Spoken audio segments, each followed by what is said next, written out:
तो आज हम एनालिसिस करेंगे हाल ही में प्रेसिडेंट द्वारा साइन हुए जीएनसीटीडी अमेंडमेंट बिल के बारे में, जिसके बारे में कोई बात ही नहीं कर रहा, या कह सकते हैं किसी को पता नहीं है। क्योंकि कल ही मैंने अपने दोस्त से पूछा कि जीएनसीटीडी अमेंडमेंट बिल के बारे में उसकी क्या राय है, तो उसने सबसे पहले क्वेश्चन मुझसे ये पूछा कि ये है क्या। तो तभी मुझे लगा कि क्यों ना इस पर एक वीडियो बनाया जाए, क्योंकि हम भारत देश के नागरिक हैं तो हमें ये पता होना चाहिए कि हमारे भारत देश में चल क्या रहा है, तभी तो हम एक चेंज ला सकते हैं। लेकिन wait a minute, act, bill और अमेंडमेंट में क्या डिफरेंस होता है, पहले ये जान लेते हैं। तो अगर कोई भी सरकार कोई भी कानून लाना चाहती है तो वो एक ड्राफ्ट प्रिपेयर करती है जिसे कहते हैं बिल। अब इस बिल को वो पार्लियामेंट हाउसेज में दिखाती है। अब हमारी कंट्री में दो पार्लियामेंट हाउसेज होते हैं, लोअर हाउस जिसे कहते हैं लोकसभा और अपर हाउस जिसे कहते हैं राज्यसभा। तो पहले इस बिल को पेश किया जाता है लोकसभा में, अगर लोकसभा में ये पास हो जाता है तो पेश किया जाता है राज्यसभा में। अगर राज्यसभा में पास हो जाता है तो प्रेसिडेंट ऑफ द इंडिया इस पर साइन करते हैं। अगर प्रेसिडेंट ऑफ द इंडिया इसे साइन कर देते हैं तो ये एक्ट बन जाता है एंड ऑल गुड। लेकिन ये अगर साइन नहीं हुआ तो क्या किया जाएगा? तो कुछ नहीं, फिर से सेम प्रोसीजर फॉलो किया जाएगा, लोकसभा राज्यसभा, और उसके बाद प्रेसिडेंट के पास फिर से जाएगा साइन होने के लिए। लेकिन ये तो बेवकूफ़ी हुई ना, अगर प्रेसिडेंट ने पहले साइन नहीं किया था तो अब क्यों करेगा? तो बात ये है कि हमारे कॉन्स्टिट्यूशन में ही ऐसा है कि अगर लोकसभा राज्यसभा में दूसरी बार भी बिल पास हो जाता है तो प्रेसिडेंट ऑफ द इंडिया को उस पर साइन करना ही होगा और उसमें कोई इफ एंड बट्स नहीं हो सकते। तो ये रही एक्ट और बिल की बात। लेकिन अब अमेंडमेंट क्या होता है? तो अगर किसी भी बिल को या एक्ट को चेंजेस लाने हो या परिवर्तन करना हो तो हम अमेंडमेंट या संशोधन का नाम लेते हैं। तो बस ऐसे ही जीएनसीटीडी अमेंडमेंट बिल आया है, मतलब ये बिल पहले भी था लेकिन इसमें कुछ चेंजेस करने हैं, इसीलिए अब अमेंडमेंट बिल को पेश किया गया है। तो ये रही एक्ट, बिल और अमेंडमेंट की बात। अब समझते हैं कि जीएनसीटीडी बिल क्या था, अमेंडमेंट बिल क्यों आया, आप सरकार ने इस पर आंदोलन क्यों किया और आप सरकार ने अभी तक दिल्ली में क्या काम किया है।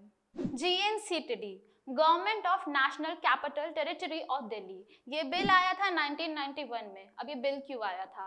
ये बिल आया था जिसमें डिफाइन की गई है एलजी यानी लेफ्टिनेंट गवर्नर और दिल्ली सरकार की पावर्स के बारे में। और अब जो अमेंडमेंट बिल आया है उसमें ये बताया गया है कि जो 70 लोग हैं एलए के, मीन्स लेजिस्लेटिव असेंबली के दिल्ली के, वो 40 लोग हैं और ये 40 लोग अगर कोई भी डिसीजन लेंगे तो उससे पहले इन्हें एलजी के पास जाना होगा, दिखाना होगा कि वो ये डिसीजन लेना चाहते हैं या वो फाइल दिखानी होगी। एलजी चाहे तो उसे इम्प्लीमेंट भी कर सकता है और खारिज भी कर सकता है। तो दिल्ली में 2015 से आप सरकार आई है और जब से ये सरकार आई है इन्होंने बहुत से काम किए हैं, जैसे फ्री बस राइड की सुविधा प्राप्त कराई है। इनकी सरकार ने कम से कम 20,000 क्लासरूम्स बनवाए हैं जो 500 स्कूल्स के बराबर हैं। इनकी सरकार ने मोहल्ला क्लिनिक जैसी सुविधा भी प्राप्त कराई है गरीब परिवारों को, ताकि वो फ्री में चेकअप करवा सके। आप सरकार ने काफी अच्छे काम किए हैं, लेकिन जब से ये सरकार आई है तब से इलेक्टेड सरकार यानी आप सरकार में और केंद्र सरकार में काफी मतभेद रहे हैं, जिसकी वजह से आप सरकार ने 2018 में सुप्रीम कोर्ट में गुहार लगाई और ऐसा कह दिया कि हम काम तो करना चाहते हैं पर केंद्र मंजूरी ही नहीं देते। तभी सुप्रीम कोर्ट ने डिसीजन लिया कि अगर इलेक्टेड सरकार यानी आप सरकार कोई भी डिसीजन लेती है तो वो ले सकती है, क्योंकि वो एक इलेक्टेड सरकार है, वोट्स के साथ ही वो जीती है, तो वो कोई भी डिसीजन ले सकती है दिल्ली के हित में। लेकिन लेकिन लेकिन पुलिस, पब्लिक ऑर्डर और लैंड से रिलेटेड अगर कोई भी डिसीजन है तो उसके लिए उसे एलजी के पास जाना होगा, क्योंकि वो उसके हित में होगा।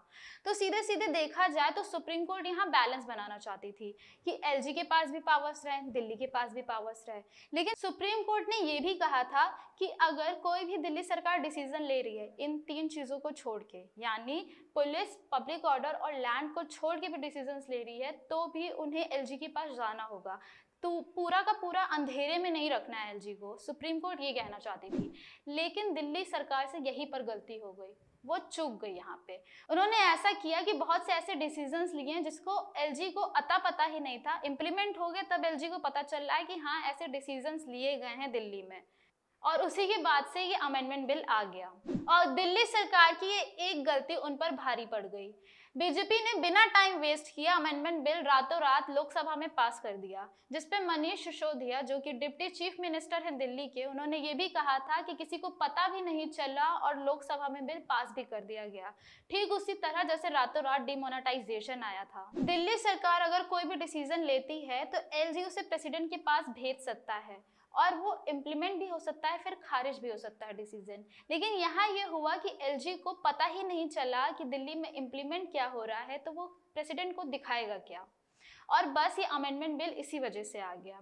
आर्टिकल 239A44 के मुताबिक अगर दिल्ली सरकार कोई भी डिसीजन ले रही है तो उसे एलजी को दिखाना होगा, और एलजी चाहे तो प्रेसिडेंट को उसे दिखा सकती है और प्रेसिडेंट उसे इम्प्लीमेंट खारिज दोनों कर सकते हैं।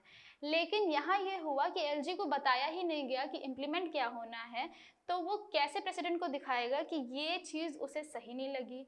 बस इसी वजह से ये अमेंडमेंट बिल आ गया। इस पर मनीष सिसोदिया ने भी कहा था कि बीजेपी आगे के दरवाजे से तो आ नहीं सकती, तो पीछे के दरवाजे से आने की कोशिश कर रही है। इस राजनीति को कि किस तरह से मोदी जी, जिसको देश की जनता ने इतना सम्मान दिया, आज वो नेगेटिव राजनीति पे उतर आए हैं और केजरीवाल जी की बढ़ती लोकप्रियता से असुरक्षित महसूस कर रहे हैं। दिल्ली के सीएम अरविंद केजरीवाल ने जैसे ही बिल पास हुआ था उस दिन को सैड डे फॉर डेमोक्रेसी बताया था। फ्रीडम हाउस की 2021 की रिपोर्ट भी कहती है कि अब इंडिया पार्शियली फ्री कंट्री हो गया है, तो अब भारत देश में तानाशाही की हवा आएगी या बदलाव की उम्मीद, इसका निर्णय अभी कोई नहीं कर पाया है।